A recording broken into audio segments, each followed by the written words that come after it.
Ahoy, how we doing? Okay, yeah, I wouldn't thought I'd be doing another video from this house, but it's been delayed by a few weeks, and I think this will be the last video from this house. Behind the camera, I can't see, it's just boxes and boxes of stuff. Everything's ready to go, so we're almost there. Yes, so got some more additions then. One PC Engine game and 6 Amiga titles. And 4 of them Amiga titles are rare Amiga shooters, which is it's great. Pretty pleased to have these in my collection actually. And one of these shooters, there's not any gameplay at all at the time doing this video on YouTube, so something I need to look into again is perhaps hopefully next year, once we're all settled in a new house, got the Amiga set up again and everything, so perhaps restarting or revamping the series Amiga Shooters of Ash, trying to get it going again. I don't know. If I get the time, that's the problem now, it's time.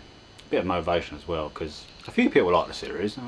It started off fairly popular, then died off a bit, but then I suppose most of them games are already on YouTube, and a few of these, like this one of these games here, there's no gameplay on YouTube, so we'll see how it goes. Anyhow, I imagine this will be the last, oh I don't know actually, video before Christmas. I might try and do another one in the new house. It depends what comes up, what's set up. I do actually have another 3 CD32 titles to my collection. My last, I think it's my last video, was the whole collection, 150 odd games. I had like 14, perhaps 15 left to get. And I've now got 3 more of them, which is pretty good going actually, because you're talking extremely the hard to find ones now, plus the pricey ones. The only one I can still get hold of at the moment if I wanted to is Thomas the Tank Engine Pinball for £400. It's Christmas soon if anyone's interested. No. Okay then, anyway, on with the games we've got today. So I'll start off the PC Engine game, still nicely sealed up. That's Thunderblade. Apparently it's quite a good conversion for the TurboGrafx stroke PC Engine. Just writing on the side, nothing on the back of course. I'm not going to open it because it's keep it nice and sealed. So I'm not going to be playing it until I've moved anyway. I might get the PC Engine set up again. Quite a few games to play on a PC Engine actually, so I might look into doing some more gameplays of them, but most of them you can find on YouTube anyway. But that's quite a nice addition, quite a good conversion apparently. So on with the Amiga titles then. First one, bit of a golden oldie, but it's alright for 99p. That is RVF Honda. This is the re-release. That's the side. There's one screenshot on the back there, you should be able to see that I think. It's not too bright today, it's quite dark outside. So inside then, it's actually got the original disc and a backup copy, which is quite nice. Instructions in there, and all the circuits. I'll give it a quick go, briefly, and yeah, I mean it's alright, it's an old game. It's one of the oldest bike games on the Amiga. But for 99p, can't argue. Okay, this got a really good conversion to the Amiga actually, this game. Not usually a fan of beat 'em ups, but this one's quite highly recommended. Mortal Kombat 2. Nice big box. Looks all good, doesn't it? Bunch of screens on the back there. And this works on any Amiga. It works in the 1200 as well, but I don't think there's any difference. I could be wrong. I don't think there's any difference. That's a bubble wrap. This actually comes with 6 discs. Although the game itself is only a 3-disc game, I've got 2 sets of the disc. 2 lots of Mortal Kombat 2. Look at that. Disc 1, 2, 3, disc 1, 2, 3. Nice big colourful instruction booklet. Well, actually it's not colourful, it's black and white. It does give you a list of the fighters. There we go. I think, if I remember rightly, yeah, you can use a joypad with this, which does improve it. One thing obviously Amiga lost out on, compared to like the Mega Drive and the SNES at the time, or even the PC Engine for that matter, is obviously a lot of games with joystick or keyboard, or even mouse for that matter, but some do use a joypad. You can use a joypad, even the Mega Drive joypad. There we go. So right, on with the 4 shooters then, and we'll start with, actually they're all fairly old to be honest. 2 of these date back to the 80s and 3 of these date back to the 80s, and the third one was 1991, so none of them are new in Amiga terms. First of them then, I'm sure this is a re-release, is Psycho Phaser. Pretty ancient horizontal scrolling. As you can see there, Players Software, which are known for their budget games. I'm sure this it's released by someone else like Rainbow Arts or something like that.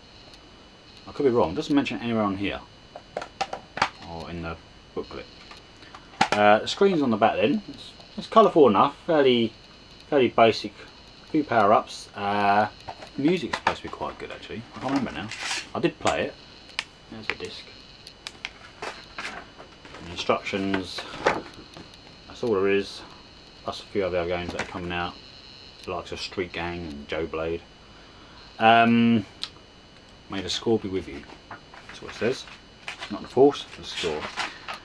Yeah, it's not too bad, and that was on an auction, there wasn't a buy it now, and I kept waiting and waiting. I thought, no one's bid on this, and it was a couple of quid, that's all it was. I don't know, I just thought it'd go for more. Next one come from France. Yes, the other two come from Germany, so a cultural one this one. So this one then, another ancient one, Black Shadow. From a company called CRL, which were primarily known for their 8-bit games, a bit like Player Software for that matter actually. There we go, nothing exciting there. And even less exciting is the instructions.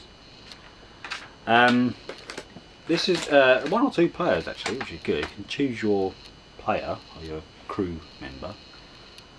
It's quite a jumble on the screen. I remember playing the Amstrad version. There's an Amstrad version of this, and that was a bit of a jumble. There's a gameplay of this on YouTube, as there is Psycho Phaser. Some screens at the bottom there, you may be able to work out. This is from France. I think about £10 to £12 once transferred from euros. That's not too bad. There was a copy in Germany for a bit more than that, I think, and that's about it. Not seen it otherwise. Okay, 2 more games. Like I said, these from Germany. Actually, I actually bought 3 games from Germany, all from the same seller, but one of them's CD32 games. So I won't go into that one yet, of course.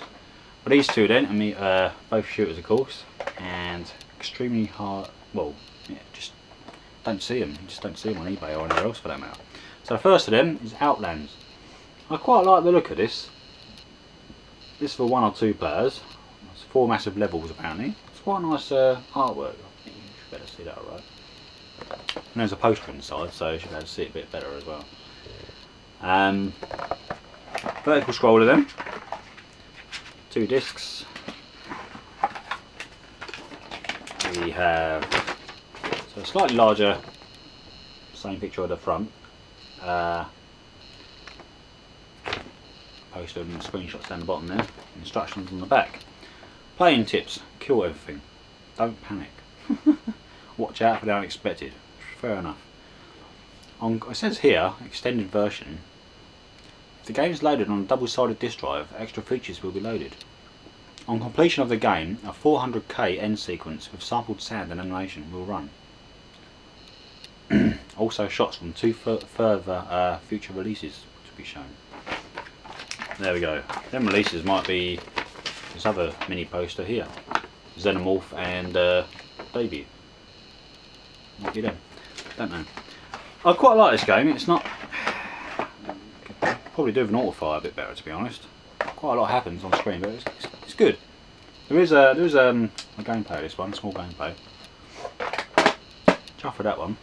This one then, based on the film Academy Award winner 1966 special visual effects.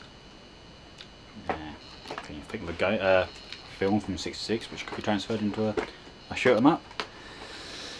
I think it's come out on a CD TV as well. Another doomed Commodore thing. Anyway, fantastic voyage. There we go. So you get to journey around the human body in a ship, destroying lots of bacteria, germs, that sort of thing. A fantastic and spectacular voyage through the human body into the brain. Right, some screens on the back. I'll show you them first. This box packaging is really nice, and I'll show you. There's a side from a company called Centaur Software. Don't know if they've done anything else. Couldn't tell you. So, and there we go, Centaur software. This is rivaling like the Psygnosis releases, if you ask me. Look in the box. A registration card. Instruction manual, which I believe, yeah, it's all in black and white. Not too much in there, to be honest. This was interesting. I assume it is actually part of it, unless someone printed it off. A hint book. The 2 discs are nicely slotted in. Bring them out like that. Had a quick go on it. It looks, oh, I'd say it looks fairly tough. Might be wrong because it's first attempt at it. But it's not just horizontal scrolling. It goes up, down, left, right, all over the place, sort of thing. But the ship's fairly big.